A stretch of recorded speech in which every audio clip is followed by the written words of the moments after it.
Magandang araw, sambayan ng Pilipino. Magandang araw, mga kababayan. Kasama niyo po ngayon si Ka Eric sa isa na namang episode ng ating balita at talakayan. Uy, mga kababayan ha, patuloy po ang paglago ng ating channel. Mabilis, 101,000 na tayo kaagad. Mga 3 weeks lang tayong bumuelo dahil sa inyo. Tinutulungan niyo po ako, mga kababayan, sa pag-promote, pag-like, pag-share at mga pag-campaign na dumami ang subscribers, maging masigla ang viewers. In a matter of 3 weeks, mga kababayan, matapos tayo na magkaroon ng aggressive na pagtutulungan dahil sa inyong pagsusumikap, ay nadagdagan po tayo ng mahigit 10,000 subscribers. Ayan.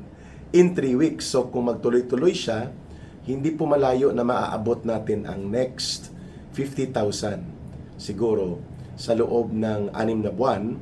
So maaabot natin ang 150,000 subscribers. Hindi ko pa po na-apply ang silver badge o yung parang plaque ng YouTube para mabigyan ka po ng declaration na ikaw ay certified YouTuber na. Ayan. Utang na loob ko po yan sa inyo, mga kababayan. Kahapon po sa Senate Blue Ribbon Committee, muntik nang ipaaresto ng Senado ni Senator Pia Cayetano, nila Senator Robin Padilla, si John Vic Remulla dahil nangingialam at naggagaling-galingan sa kanyang pagpigil na hindi matutuloy ang Senate Blue Ribbon Committee investigation. In the first place, ano ang kinalaman at ano ang kapangyarihan o otoridad ni John Vic Remulla para manghimasok sa Senado? Wala. Even Marcos Jr. himself, as the President, cannot impose or even directly intervene in the legislative affairs or in any proceedings involving separate branch of government. Bupols talaga ito si John Vic Remulla, no? Maskulo niya lang ang malaki, no? Pero maliit ang kanyang utak para makaintindi ng tama. Yun ang observation ng mga netizens sa kanya. Maskulo lang ang malaki sa'yo. The rest, maliit na. Yun po. Kaya, pinagsabihan siya ni Senator Pia Cayetano, ano ang iyong karapatan? Ano ang iyong authority para pigilan mo ang isang sitting senator na pumasok sa kanyang opisina at magsagawa ng kanyang trabaho? O hindi siya nakasagot, no? E di syempre, nagkapwersahan na dahil hinaharang niya eh.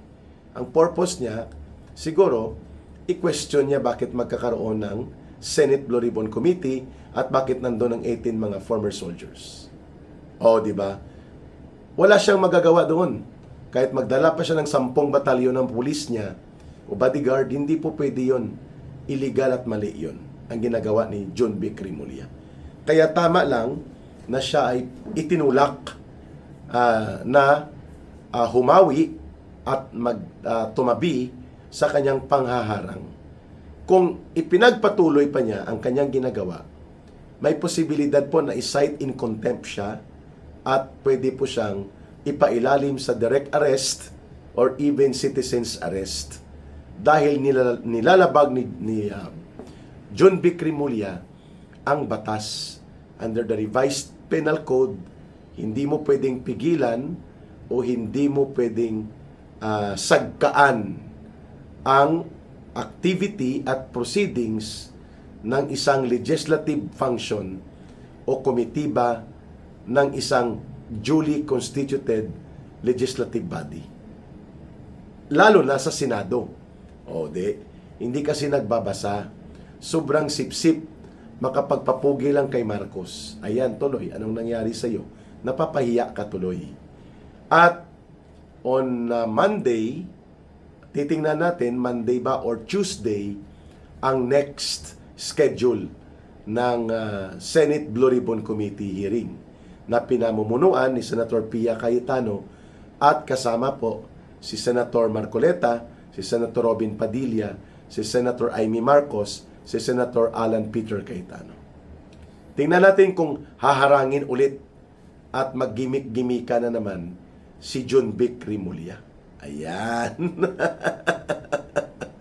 Mga kababayan, ito po lahat kung matino lang sana at maayos ang pag-iisip ni Marcos. Sinisita niya at sinasaway niya itong kanyang pasaway at diskartidor at mahilig umepal na si John Vic Rimulya. No? Dapat nga tanggalin talaga ito sa pagiging DILG Secretary. No? At ganon din ang kapatid nito. Halos araw-araw gusto nila may press conference, may media attention, may camera, para lang sila ang bida sa buong bansang Pilipinas. Mga kababayan, pero hindi na siya nakaporma. Nang magsimula na po ang Senate Blue Ribbon Committee, ayon, natameme na si John Vic Rimulya at umalis na bahag ang buntot. Muntik pang mapaaresto. Yan tuloy ang napala mo sa sobrang kupal at epal mo. No? Kupal, medyo makapalang apog. No?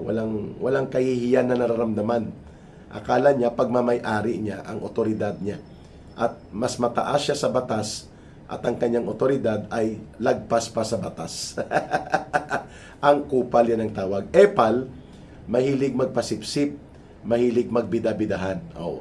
Lahat din yan, present yan sa magkapatid na mga tirador ni Marcos.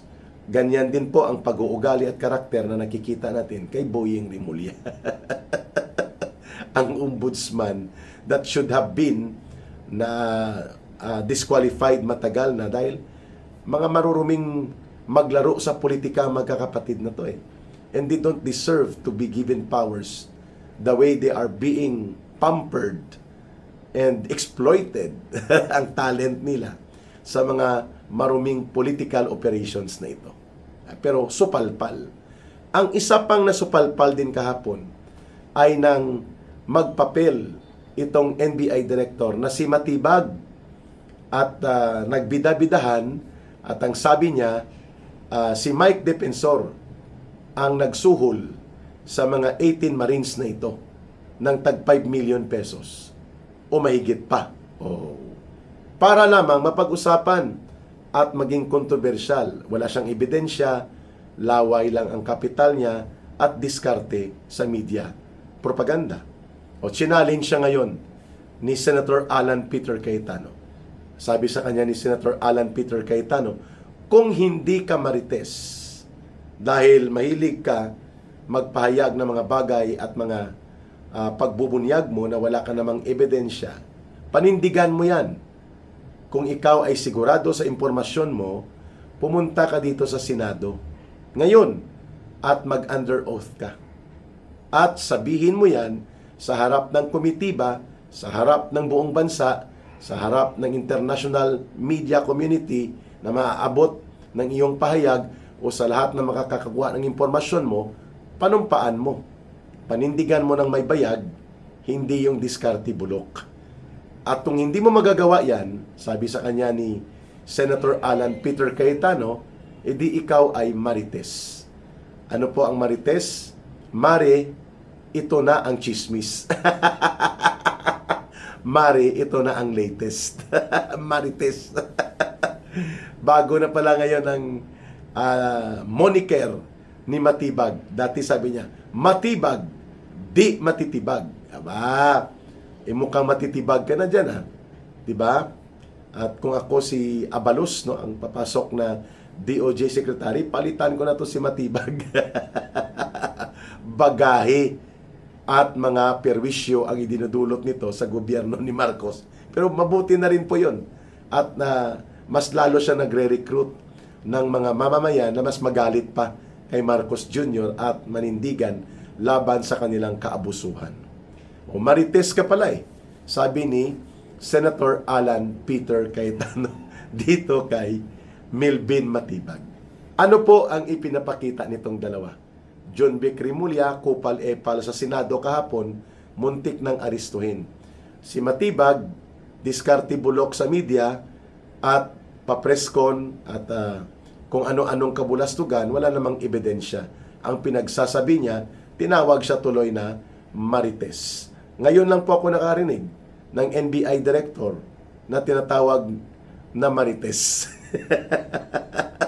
Akala namin million, hundreds of millions ang inyong intelligence fund dyan, baka billion pa. O, bakit hindi mo mapapatunayan at hindi mo ma-produce ang witness mo o hindi mo ma-produce ang anumang katibayan para ipakita na totoo ang iyong mga akusasyon laban kay former Congressman Mike Defensor na tinawag mong financier at nanuhol ng tag 5 million pesos sa bawat mga whistleblowers na ito. Malaki yun pag 5 million.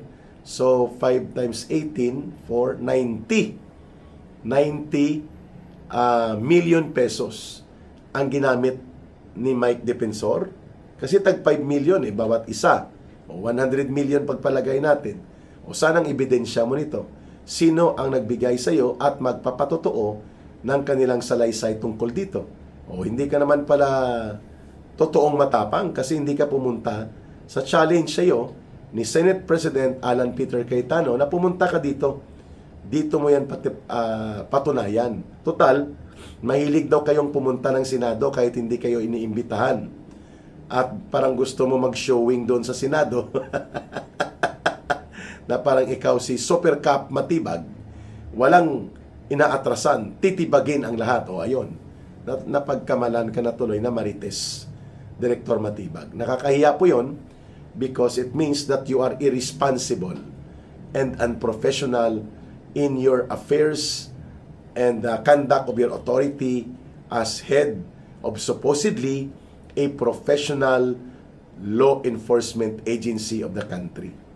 Kung Marites lang pala ang kaya mong gawin at mga pagtapang-tapangan lang ang ginagawa mo, ano pa ang purpose na nanatili ka sa NBI? Pero alam na po namin yun. Kasi ginagamit ka ni Marcos bilang latigo laban sa kanyang mga political opponents. Yan ang the only qualification that you may have. No? Kahit abogado pa to si Matibag, hindi qualified para maging NBI director. At yun nga, nakita natin kung paano niya pinababa ng todo ang integridad at professionalism ng NBI dahil sa kanyang pagiging more of a political operator than rather a head ng bilang pinuno ng ahensya ng tagapagpatupad ng batas. Matibag is acting like a political operator for Marcos at hindi pinuno ng isang professional at napakahalaga at sensitibo na law enforcement agency dapat like the NBI. Kaya naman hindi katakataka na naging kategorya niya ngayon ay Matibag na Marites, NBI Director. Parang classmate na kayo ni barkada na kayo ni Aling Claire. Yun na rin pong tawag sa kanya ang pambansang Marites at tagapagtahol ni Marcos na kumukubra, how much? 1 million ba including allowances per month? Para mag-Marites sa Malacanang, itong si Aling Claire Marites Castro. So magka-classmate na sila, no? So you can really see how Marcos Jr. made the institutions of the government na pinapabulok niya dahil bulok at walang kwenta at mga abusado pa ang inilalagay sa pwesto. Kagaya po nito ng kanyang paglagay dyan kay Boying Rimulya sa ombudsman at ngayon kitang-kita naman na si Boying Rimulya ay bastonero, tagapaghataw latigo ni Marcos gamit ang Office of the Ombudsman laban sa mga political opposition leaders na tumututol at tumutuligsa sa administrasyon ni Marcos. Ngayon, hindi nagpapasakop sa pagkontrol ni Marcos. Ganyan din ang purpose kung bakit inilagay niya si Marites Matibag. Marites tuloy ang tawag sa kanya. Tinawag ni Senator Alan Peter Cayetano na Marites. Ganyan din po ang purpose niya. Tagapaglatigo ng mga kaso at tagapagpatiklop o tagapagpaparalyze sa mga lumalaban ng tama sa paninindigan upang i-criticize ng tama at makatarungan, upunahin at banggain ang abuso at mga kurakutan na nangyayari sa gobyerno ni Marcos. Yan ang purpose ni Matibag, tagapaglatigo doon sa mga political opposition forces. Ganon din po yan si John Vic Rimulya. Mga kababayan. Nagsama-sama na sila lahat. Pero ang kanyang pinakapaborito ngayon ni Marcos ay ang kanyang tagapagtahol, yung barker niya na si Aling Claire Marites Castro. Ngayon, si Director Matibag ay naging Marites Matibag na rin. Dahil hindi niya mapatotohanan, laway lang ang kanyang ibinibenta, diskarte, bulok at style sa media nang aakusa ng mga tao. Kahit walang batayan, walang ebidensya, walang testimonya, walang katibayan. Ayun, ayaw humarap sa Senado. Pumunta ka next week.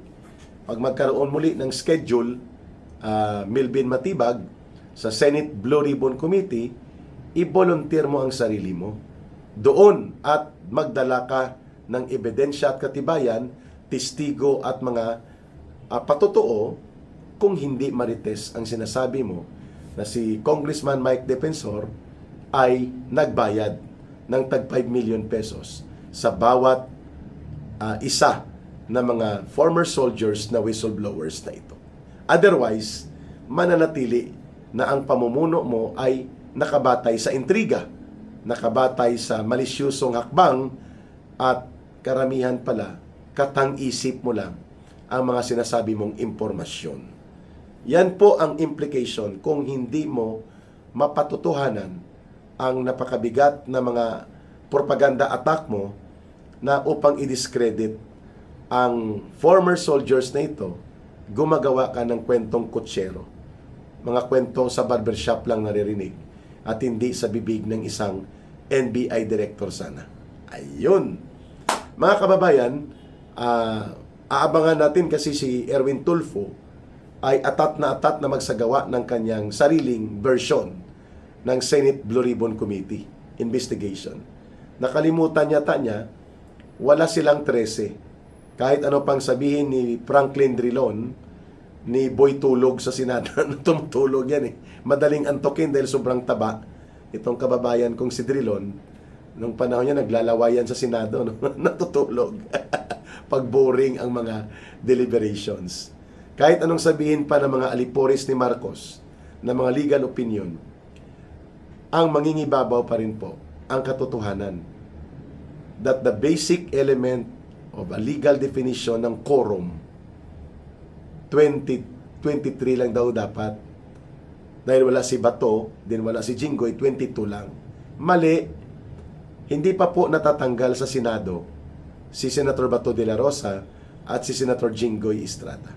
Nasa Pilipinas po sila at pwede silang ipatawag doon o pwede silang bilangin na within the Philippine Jurisdiction Authority. Kaya ang nakasaad sa 1987 Constitution, very elementary, of all the members. Majority of all the members. Ano ang majority sa 24? Kung hatiin mo ang majority, kung hatiin mong 24, patas yun, 12. The majority should be plus 1. So 12 plus 1, 13. Ang sabi ng Konstitusyon, 13. Ang minimum majority number that will affect the institution or the qualification of quorum. Hindi po 22 ang mga senador, 24 po. Kaya bogus yung sinasabi ni Erwin Tulfo. At ang ginawa nila, puro bogus yun. Ang tawag ng mga abogado dyan, o sa legal term, void ab initio. From the very beginning, null and void. Walang bisa. Walang legal na batayan. Yan ang dahilan kung bakit nagtuloy-tuloy ang Senate Blue Ribbon Committee, ang totoong Senate Blue Ribbon Committee. Hindi ang bend the law Senate Committee na Blue Ribbon, nang nakakaalam ng na Blue Ribbon Committee na siya, chairperson, si Erwin Tulfo, ay siya lang. Nagiging kengkoy itong mga senador ni Marcos na miyembro ng 12 Judas. 12 sila, Di tawag sa kanila ngayon ng taong bayan. ang 12 Judas sa Senado. Abangan natin ang ilang pang ulat at mga balita na tatalakayin natin dito sa Ka Eric Celis YouTube channel sa ating balita at talakayan. Maraming salamat sa inyong pagsubaybay. Mahalin po natin ang bansang Pilipinas. Walang ibang magmamahal nito kundi tayo ring mga Pilipino. Para sa Diyos at sa Pilipinas nating mahal. May God bless everyone and may Allah will be with those who are Muslim brothers and sisters. Maraming salamat po muli. Ito si Ka Eric. Bye for now.